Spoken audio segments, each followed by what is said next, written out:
Justice Hema committee report പുറത്തുവിടുന്നതിനെതിരായ ഹർജിയിൽ ഹൈക്കോടതിയിൽ ഇന്നും വാദം തുടരും. റിപ്പോർട്ട് പുറത്തുവിടുന്നത് താൽക്കാലികമായി തടഞ്ഞുകൊണ്ടുള്ള ഇടക്കാല ഉത്തരവ് ഇന്ന് വരെ നീട്ടിയിരുന്നു. സ്വകാര്യത സംബന്ധിച്ച വിവരങ്ങൾ ഒഴിവാക്കി ഹേമ കമ്മീഷൻ റിപ്പോർട്ട് പുറത്തുവിടണമെന്ന സംസ്ഥാന വിവരാവകാശ കമ്മീഷൻ ഉത്തരവ് റദ്ദാക്കണമെന്നാവശ്യപ്പെട്ടാണ് ഹർജി. Retired justice Hema commission report പുറത്തുവിടുന്നതിനെതിരെ ചലച്ചിത്ര നിർമ്മാതാവ് സജിമോൻ പാറയിൽ നൽകിയ ഹർജി ജസ്റ്റിസ് ബി.ജി. അരുണിന്റെ ബെഞ്ചാണ് വാദം കേൾക്കുന്നത്.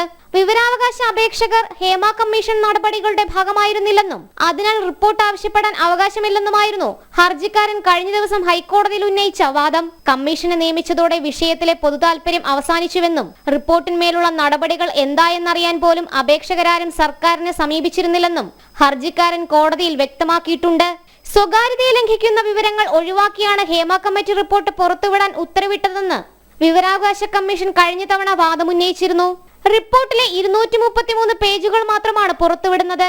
ഹർജിക്കാരൻ കമ്മിറ്റി നടപടികളുടെ ഭാഗമായിരുന്നില്ലെന്നും മറ്റാർക്കോ വേണ്ടി സംസാരിക്കുന്നതിന്റെ ഭാഗമായാണ് ഹർജി എന്നുമായിരുന്നു വിവരാവകാശ കമ്മീഷന്റെ മറ്റൊരു വാദം. ഹർജി നിലനിൽക്കുന്നതല്ലെന്നാണ് സംസ്ഥാന സർക്കാരിന്റെ നിലപാട്. ചലച്ചിത്ര മേഖലയിലെ വനിതകളുടെ പ്രശ്നങ്ങൾ പഠിച്ച ജസ്റ്റിസ് കെ ഹേമ കമ്മീഷന്റെ റിപ്പോർട്ട് സ്വകാര്യത സംബന്ധിച്ച വിവരങ്ങൾ ഒഴിവാക്കി പുറത്തുവിടണമെന്ന സംസ്ഥാന വിവരാവകാശ കമ്മീഷൻ ഉത്തരവ് റദ്ദാക്കണമെന്നാവശ്യപ്പെട്ടാണ് ഹർജി. ജനം, കൊച്ചി.